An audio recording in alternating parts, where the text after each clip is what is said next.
मेरा नाम मोहम्मद आतिफ़ है और आज के लेक्चर में हम जिस टॉपिक को डिस्कस करने जा रहे हैं दैट इज़ लॉगिन सिस्टम। हम देखेंगे कि फ़ाइल हैंडलिंग के थ्रू एक्चुअली हम लॉगिन सिस्टम को कैसे डील करते हैं। ये एक्चुअली करने का मकसद यही है कि हम जो फ़ाइल हैंडलिंग में जो रीडिंग करते हैं, प्रोसेसिंग करते हैं, हम डाटा रीड करते हैं और उसको आगे प्रोसेस करते हैं, वेरिफिकेशन करते हैं, वो कैसे करेंगे और मज़ीद हम फ़ाइल हैंडलिंग के कंसेप्ट्स को अच्छी तरह समझेंगे। ये चीज़ मुख्तलिफ़ प्रोजेक्ट्स में भी यूज़ होगी, लाइक ATM सिस्टम में, बैंकिंग सिस्टम में, या किसी भी जो रिजर्वेशन सिस्टम है, टिकट है, या फिर किसी और फाइल हैंडलिंग के प्रोजेक्ट्स में जहाँ पे वेरिफिकेशन वगैरह की ज़रूरत होगी। चलिए हम देखते हैं कि अब इसको हम कैसे डील करेंगे। सबसे पहले हम फाइल्स इंक्लूड करवा देते हैं। Include iostream, include fstream, include string using name space std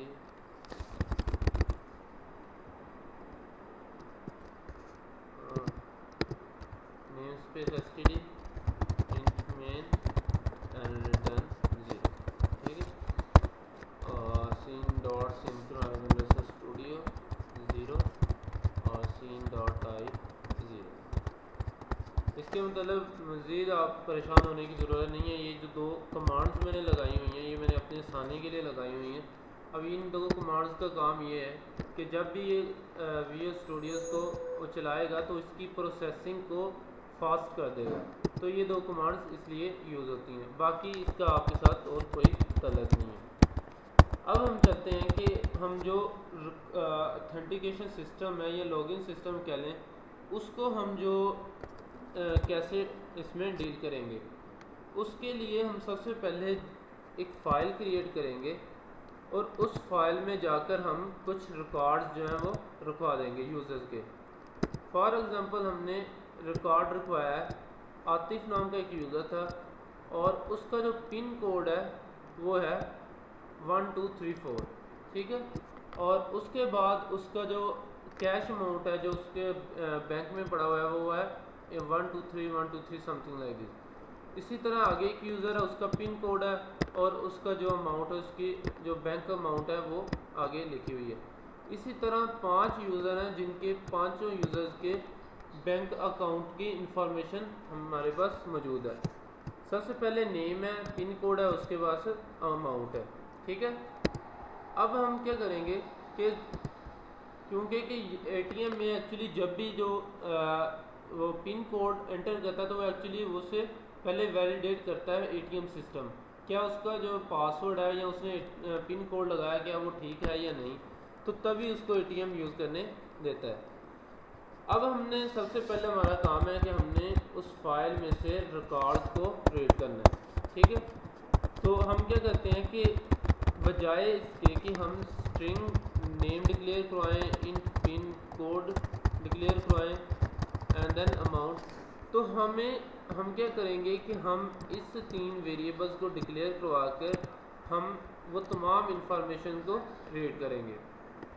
लेकिन बात यह है कि अगर हम जो इंफॉर्मेशन तो रीड कर लेंगे लेकिन हमें रीड करनी है एक्चुअली ये 5 यूज़र की इंफॉर्मेशन को हमने स्टोर करवाना है। 5 यूज़र की इंफॉर्मेशन को हमने स्टोर करवाना है, तो हम इन वेरिएबल्स से तो काम नहीं चला सकते क्योंकि वेरिएबल्स के अंदर तो हर टाइम सिर्फ एक ही इंफॉर्मेशन स्टोर हो सकती है। तो इसके लिए जो बेस्ट वे है कि हम जो मल्टीपल रिकॉर्ड्स को हैंडल करेंगे वो है स्ट्रक्ट। अब हम स्ट्रक्ट को देखेंगे कि एक्चुअली स्ट्रक्ट हम कैसे यूज़ करेंगे। मैंने इससे पहले एक लेक्चर में एरेज ऑफ स्ट्रक्चर पढ़ाई थी। अगर आपने वो लेक्चर नहीं देखा तो मेरी रिक्वेस्ट ये है कि आप वो लेक्चर पहले देख लें ताकि उस एरेज ऑफ स्ट्रक्ट की आपको समझ आ जाए। कुछ स्टूडेंट्स ने स्ट्रक्ट अभी तक पढ़ा नहीं होगा, ठीक है, तो जो स्टूडेंट्स ने स्ट्रक्ट अभी तक नहीं पढ़ा तो वो दोनों लेक्चर्स को पहले देख लें, ठीक है। तो उसके बाद जो ना मैं फिर ये लेक्चर देखें। अब क्या मैं करूँगा कि एक स्ट्रक्चर बनाऊँगा।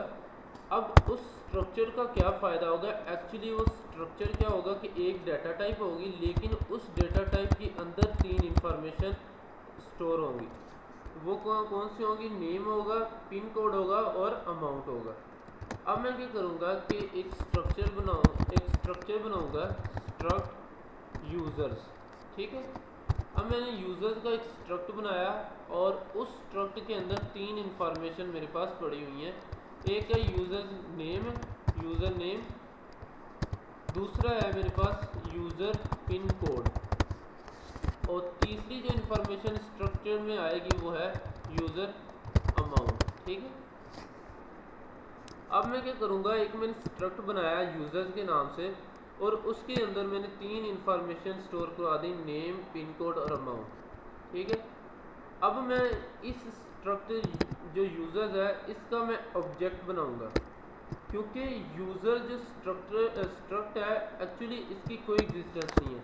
जो एग्जिस्टेंस है वो एक्चुअली है इसके ऑब्जेक्ट की, ठीक है। तो अब मैं क्या करूँगा कि यूज़र्स का ऑब्जेक्ट बनाऊँगा ओबीजे, ठीक है। अब मैं क्या करूँगा, क्योंकि मुझे 5 यूज़र्स की इंफॉर्मेशन को स्टोर करना है, मेरे पास 5 यूज़र्स हैं, तो उन यूज़र की इंफॉर्मेशन को मैंने स्टोर करना है। तो मैं यहाँ पे ओबीजे नहीं, यहाँ फिर एक सिंगल ऑब्जेक्ट नहीं बनाऊंगा, बल्कि यहाँ पे एरेज ऑफ ऑब्जेक्ट्स बनाऊंगा, ठीक है। जो स्ट्रक्चर है मेरे पास यूज़र, अब उसके ऑब्जेक्ट्स की मैं क्या बनाऊंगा, एरे बनाऊंगा, ठीक है। तो उस एरे का तरीका क्या है कि मैं ऑब्जेक्ट को एज अ एरे कंसीडर कर लूँगा, क्योंकि मेरे पास अभी 5 यूज़र हैं। मैंने डमी डाटा एंटर किया, मुझे पता है 5 यूज़र हैं, तो मैं इसका साइज़ जो है वो 5 रखवा देता हूँ, ठीक है। अब मेरे पास यूज़र्स नाम का स्ट्रक्चर था और उसका मैंने ऑब्जेक्ट एरे बना दी 5 की, ठीक है। अब मैं क्या करूँगा कि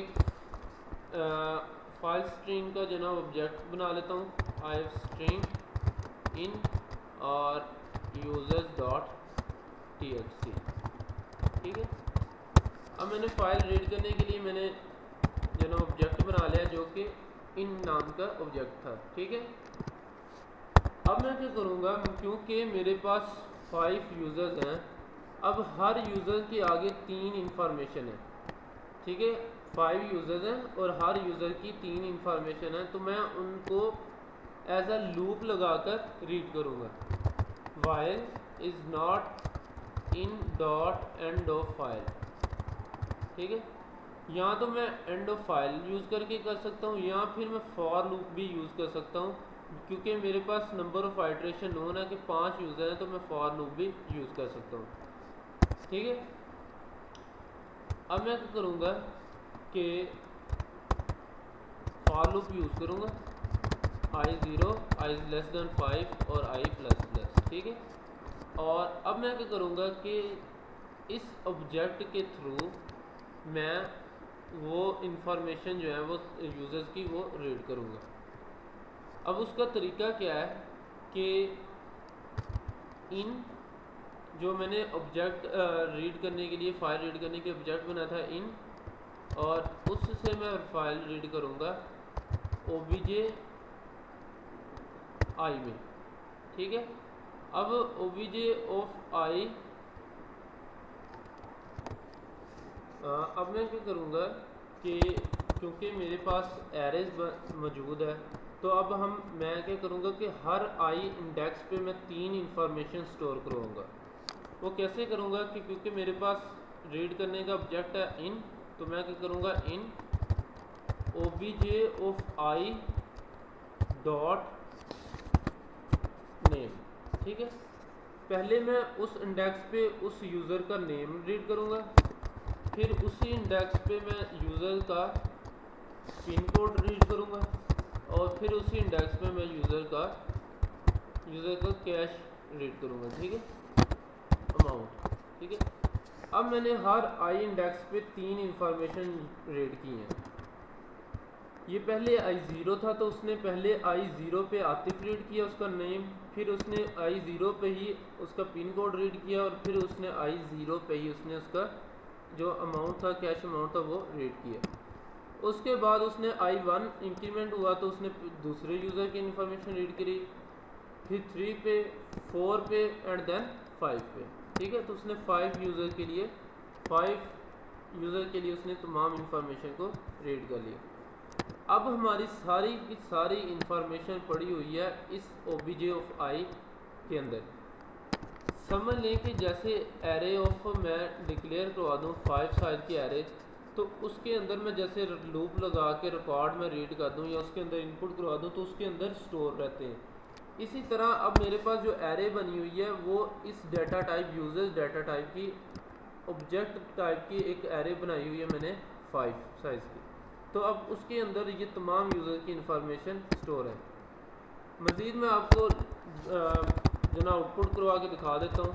for int i0 i is less than 5 i plus plus c out obj of i dot name handle obj of i dot pin code handle और obj of i dot amount handle। ठीक है, अब मैं क्या करूँगा, इसका output करवाता हूँ और आउटपुट करवा के आपको दिखाता हूँ कि मेरे पास जो डेटा मैंने रीड किया वो किस तरह आया है।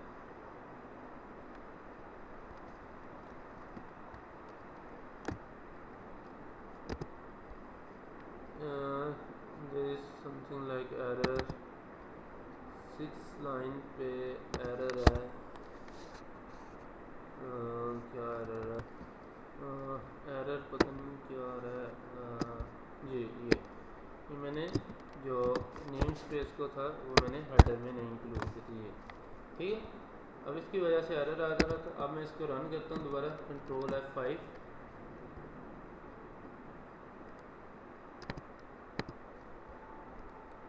ठीक है, अब उसने 5 यूज़र्स की जो इंफॉर्मेशन थी अब उसने रीड करके एरे के अंदर स्टोर करवाई और अब उसको मैंने आउटपुट करवा दिया, आतिफ, नबील, अदील, राहत एंड फातिह। ठीक है, अब मेरे पास 5 यूज़र की इंफॉर्मेशन मेरे पास स्टोर हो चुकी है।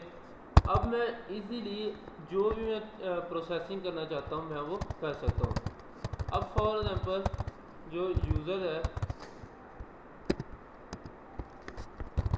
user is now going to use ATM or any account। ठीक है, अब यूज़र कोई भी जो ना उसका अकाउंट जो ना या किसी तरह का भी अकाउंट जो ना वो यूज़ करेगा, उसके लिए उसे वो पासवर्ड या पिन कोड एंटर करना होगा। ठीक है, अब मैं क्या करता हूँ कि यहाँ पे एक स्ट्रिंग ले लेता हूँ पासवर्ड। ठीक है, और स्ट्रिंग ले लेता हूँ एक यूज़र नेम की। ठीक है, पासवर्ड और यूज़र नेम। ठीक है, अब मैंने क्या किया कि 2 स्ट्रिंग्स डिक्लेयर करवाई हैं। अब मैं पहले यूज़र से रीड करूँगा सी आउट एंटर यूज़र नेम। ठीक है, अब जब बैंकिंग सिस्टम में जाते हैं तो वहाँ पे तो यूज़र नेम एंटर नहीं करना, तो ये जस्ट मैं जो ना वो कह लें एक लॉगिन सिस्टम को थोड़ा बहुत अटैच कर रहा हूँ साथ। जैसे कि हमारा फेसबुक का पेज होता है या किसी भी लॉगिन पेज पे हम जाते हैं तो उसके लिए हमें यूज़र नेम और पासवर्ड एंटर करना पड़ता है, और साथ मैंने ATM सिस्टम को भी अटैच कर रहा हूँ तो वहाँ पे पिन कोड एंटर करना पड़ता है। तो उसी चीज़ को मैं थोड़ा बहुत इसी के साथ लिंक कर रहा हूँ ताकि दोनों चीज़ें कवर हो जाएँ। लेकिन मैं जो ऑथेंटिकेशन करूँगा वो मैं बेस ऑथेंटिकेशन करूँगा on the base of password, क्योंकि यूज़र नेम सेम भी हो सकते हैं, किसी का नेम सेम हो सकता है। पासवर्ड जो ना उसकी बेस पे मैं जो ना ऑथेंटिकेशन करूँगा। तो अब मैं क्या करूँगा कि गेट लाइन कंसोल इन यूज़र नेम। ठीक है, सी आउट एंटर पासवर्ड और ठीक है, गेट लाइन इन पासवर्ड। अब मैं क्या करूँगा, मेरे पास दो इंफॉर्मेशन स्टोर है, एक तो यूज़र नेम है और दूसरा मेरे पास पासवर्ड है, ठीक है। अब मैं क्या करूँगा, पहले मैं एग्जांपल लूँगा एटीएम सिस्टम की। एटीएम सिस्टम में क्या होता है कि जस्ट उसका पासवर्ड या पिन कोड कह लें वो मैच किया जाता है, ठीक है, और उसके बाद उसे वो एटीएम को प्रोसेस को यूज़ करने दिया जाता है। तो अब मैं क्या करूँगा, क्योंकि मेरे सारे यूज़र्स की इन्फॉर्मेशन मेरी इस एरे के अंदर स्टोर है, तो मैं क्या करूँगा, अब इस एरे के अंदर तलाश करूँगा क्या इस जनाब पासवर्ड के ये पासवर्ड मौजूद है या नहीं। अगर तो मौजूद होगा तो मैं उसे आगे से एटीएम यूज़ करने दूंगा, अदरवाइज़ मैं उसे इनवैलिड पासवर्ड का ऑप्शन दे दूंगा, ठीक है। तो मैं क्या करता हूँ, for digit i0 i is less than 5 i plus plus, ठीक है। If password is double equal to, ठीक है, if password is equal to double equal to obj of i dot pin code, ठीक है।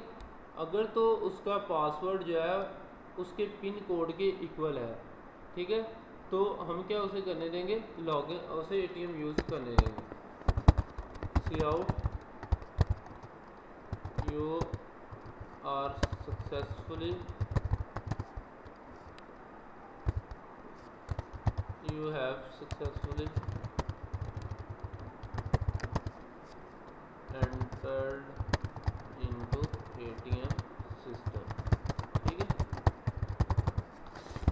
एल्स क्या हम करेंगे कि यहाँ पे हम एक चेक लगाएंगे क्या उसे पासवर्ड जो ना उसका मैच हुआ है या नहीं।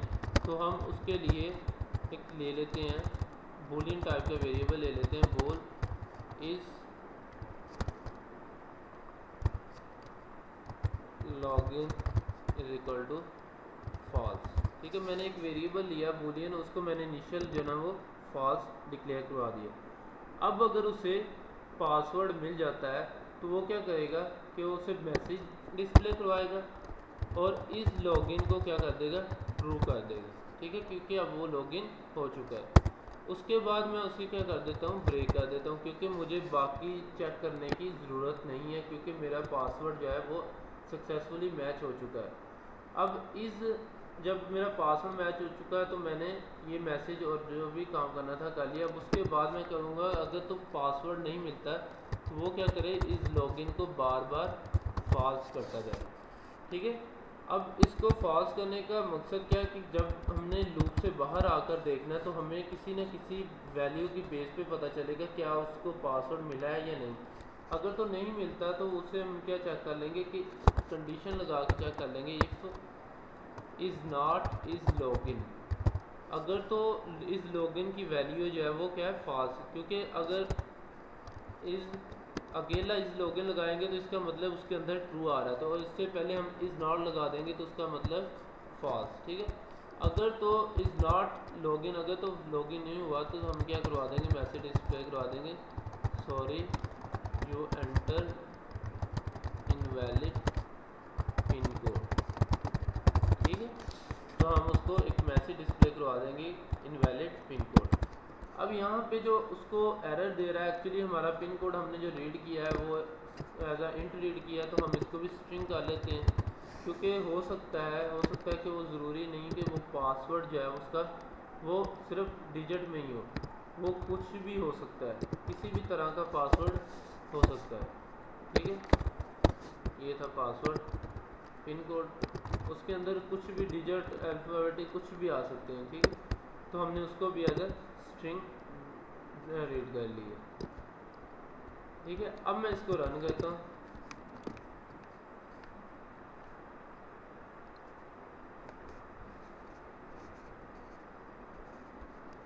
एंटर यूज़र नेम, ठीक है। अब मैं यूज़र नेम एंटर करता हूँ आतिफ, ठीक है। एंटर पासवर्ड, अब मैं पासवर्ड कोई भी इनवैलिड पासवर्ड एंटर करके देखता हूँ, कोई भी मैंने पासवर्ड एंटर किया, sorry you enter invalid pass pin code लगता है मैंने लूप के अंदर उसको लगा दिया जी, ठीक है। अब मैंने इसको लूप के अंदर लगाया हुआ था तो इस वजह से वो बार बार उसने मैसेज डिस्प्ले करवाती, तो मैं इसको लूप से बाहर लगा देता हूँ। अब मैं इसको दोबारा रन करता हूँ। आतिफ, उसके बाद मैं पासवर्ड एंटर करता हूँ, sorry you entered invalid pin code. ठीक है, अब मैं क्या करता हूँ कि एक सही पासवर्ड एंटर करके देखता हूँ। अब मैं जाता हूँ यूज़र की फ़ाइल में और वहाँ से मैं रीड करता हूँ कोई भी पासवर्ड, लाइक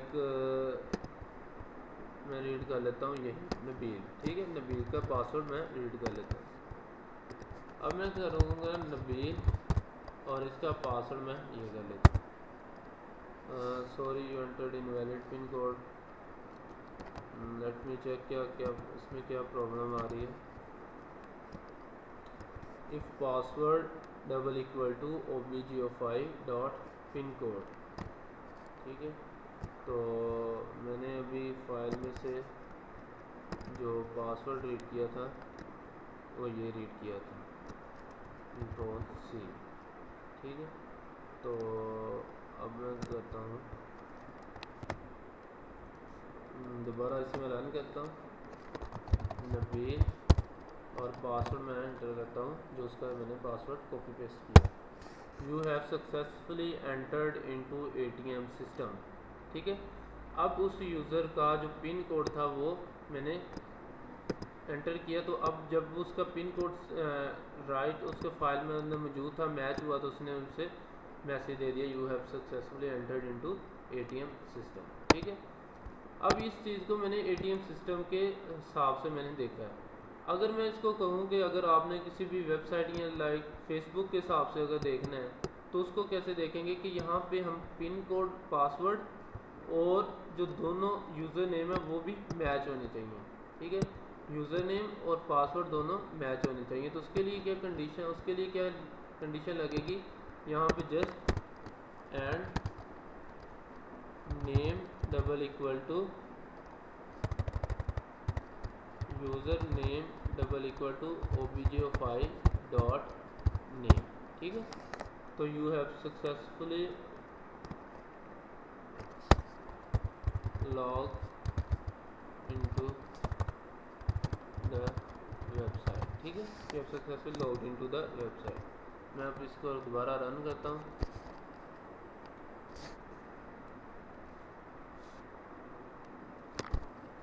मैं कुछ भी डमी डाटा ले लेता हूँ यहाँ से, लाइक यही फातेह FATH फातेह, और अब इसका मैं पासवर्ड एंटर करूँगा। पासवर्ड है 3433। You have successfully logged into the website. ठीक है, अब मैं इनवैलिड कोई पासवर्ड एंटर करके देखता हूँ। मैं क्या करता हूँ, फातेह यूज़र नेम सही डालता हूँ, उसके बाद मैं पासवर्ड एंटर करता हूँ कोई भी invalid, sorry you entered invalid pin code. ठीक है, तो ये में हमने जो सक्सेसफुली जो भी सिस्टम बनाना था हमने वो बना लिया। अब उसके बाद अगर यूज़र को आपने फर्दर कोई भी ऑप्शन देनी है कि अगर तो वो लॉगिन नहीं हुआ तो यहाँ पे ऑप्शन दे सकते हैं cout you want to login again. अगर तो handle cout yes handle cout to no. ठीक है, तो यहाँ पे हम एक ऑप्शन डिक्लेयर करवा लेते हैं और यूज़र से हम ऑप्शन ले लेते हैं। इफ़ ऑप्शन अगर तो वो 1 एंटर करता है तो मीन कि उसने दोबारा जो है वो लॉगिन करना है। ठीक है, वो दोबारा जो है ना वो यहाँ पे आएगा। अगर वो नहीं चाहता तो उसको हम क्या करेंगे, एक मैसेज डिस्प्ले करवा देंगे, thank for using our system. ठीक है, तो ये तो वो होगा जब उसने 1 के अलावा कोई भी ऑप्शन एंटर की होगी, लेकिन अगर वो 1 करता तो हम उसे वापस हमने वो सिस्टम को यूज़ करना है। ठीक है, तो उसके लिए हम क्या करेंगे, गो टू बैक, ठीक है। अब गो टू एक ऐसा फंक्शन है जो कि कंट्रोल ट्रांसफ़र करता है एक जगह से दूसरी जगह, ठीक है। ये बैक कोई भी कीवर्ड लिख सकते हैं, आपकी मर्ज़ी है। तो गो टू क्या करेगा कि इस कीवर्ड पे जहाँ पे हमने ये कंट्रोल ट्रांसफ़र करना है, इस बैक को वहाँ पे जाके मर्ज कर देंगे। अब बैक को हम यहाँ पे मर्ज करेंगे यहाँ पे, तो क्योंकि कंट्रोल हमने वापस यहाँ पे लेके आना, तो हम क्या करेंगे बैक और यहाँ पे हम लगाएंगे सेमी, यहाँ पे कोलन लगाएंगे, ठीक है। गो टू बैक किया तो हमने बैक जहाँ पे कंट्रोल ट्रांसफ़र करना था वहाँ पे उसको लेबल को लिखा और साथ हमने कोलन लगा दिया, ठीक है। अब हम दोबारा इसको रन करते हैं।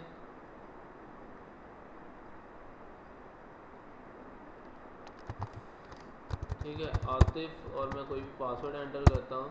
Sorry you entered invalid pin code, you want to log in again, मैं करता हूँ यस, ठीक है। अब उसने यहाँ पे जो प्रॉब्लम किया वो एक्चुअली किया है यूज़र नेम, और यूज़र नेम को उसने स्किप कर दिया और पासवर्ड डायरेक्ट मांग रहा है। इसकी मेन वजह ये है कि जब हम string get line as use करते हैं तो उसके जो पॉइंटर्स होता है वो एक्चुअली वहाँ मेमोरी के अंदर सेव रहता है।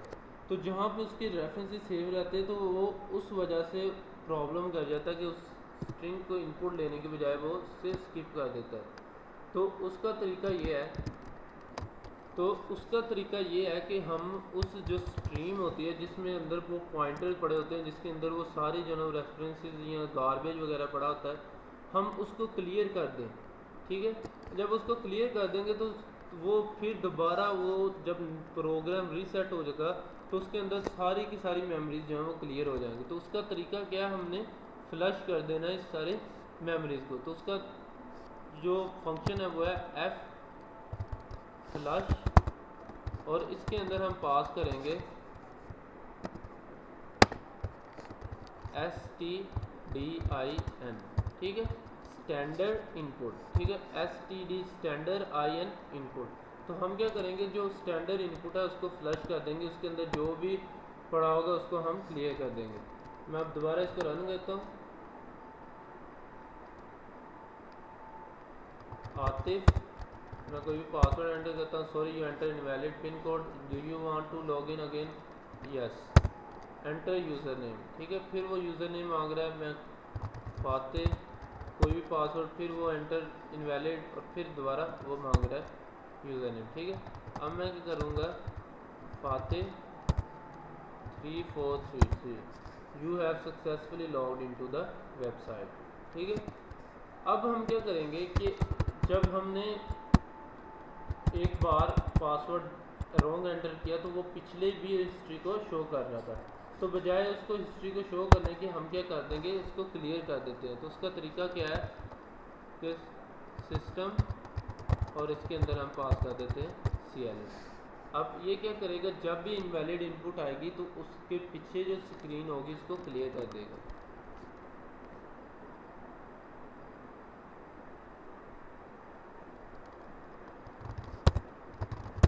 ठीक है, अब मैं फिर 1 करता हूँ, फिर उसने वो स्क्रीन क्लियर कर दी। अब यूज़र नेम मैं करता हूँ फातिह, ठीक है, फिर मैं 1 करता हूँ, तो वो जब तक मैं सही एंटर नहीं कर देता वो बार बार कंट्रोल जा रहा है और क्लियर स्क्रीन करता जा रहा है। अब मैं क्या करूँगा, फातिह और पासवर्ड में करता 3433, you have successfully log in to website, ठीक है। तो ये था कि हमने एक्चुअली फ़ाइल हैंडलिंग के थ्रू हम कैसे जो ना वो ऑथेंटिकेशन करते हैं और कैसे हम जो बंडल्स ऑफ रिकॉर्ड हैं ये ह्यूज डाटा को कैसे हम रीड करते हैं, ठीक है। अगर आपने स्ट्रक्चर नहीं पढ़े तो आपको ये आप इसको पढ़ लें, नहीं तो एक और तरीका ये है कि आप क्या करें कि जो स्ट्रिंग नेम है, स्ट्रिंग पिन कोड है या इंट अमाउंट है, उसको आप क्या करें, यहाँ पे एज अ एरेज डिक्लेयर करवा लें। फॉर एग्जांपल स्ट्रिंग नेम है तो उसकी एरे 5 की बना लें, स्ट्रिंग जो है वो पिन कोड है, यही डाटा मैं उठा के यहाँ पे पुट कर देता हूँ, ठीक है। अब इसकी एरे आपने बना लें,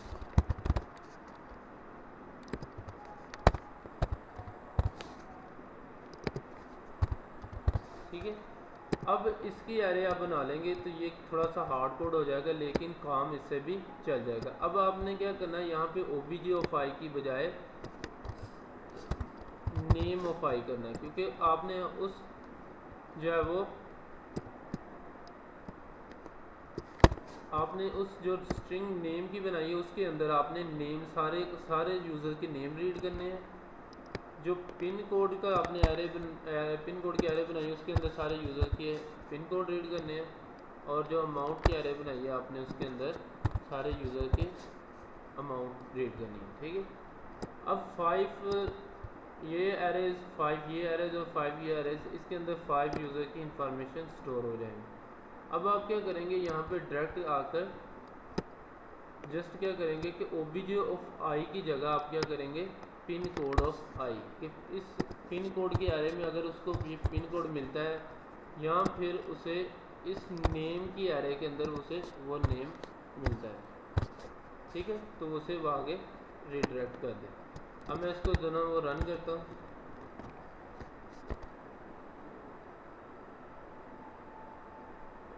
एंटर यूज़र नेम, तो मैं यूज़र नेम एंटर करता हूँ, लेट्स वो कुछ भी एंटर करता हूँ, कोई भी invalid password, sorry you entered invalid pin code. अब मैं करता हूँ 1 करता हूँ, यूज़र नेम फातिह और 3433, you have successfully logged into website. ठीक है, तो ये हमने यूज़ किया मेथड विदाउट स्ट्रक्चर, और इसके थ्रू हमने देखा कि इसके हमें अब जितने हमने वो एट्रीब्यूट्स रीड करने थे उसकी हमने एरेज बना ली। तो यहाँ पे हम क्या करते थे, हमने स्ट्रक्ट की एरे डायरेक्ट बना ली थी और उसके थ्रू हमने वो रिकॉर्ड रीड कर लिए थे। तो होप्स हो कि आपको इस लेक्चर की समझ आई होगी, जो इसके अंदर फाइल हैंडलिंग के कंसेप्ट या ऑथेंटिकेशन वगैरह समझाने की कोशिश की। तो इंशाल्लाह नेक्स्ट लेक्चर में जो ना मज़ीद एक नए टॉपिक के साथ जो ना वो हम स्टार्ट करेंगे। ओके, खुदा हाफिज़।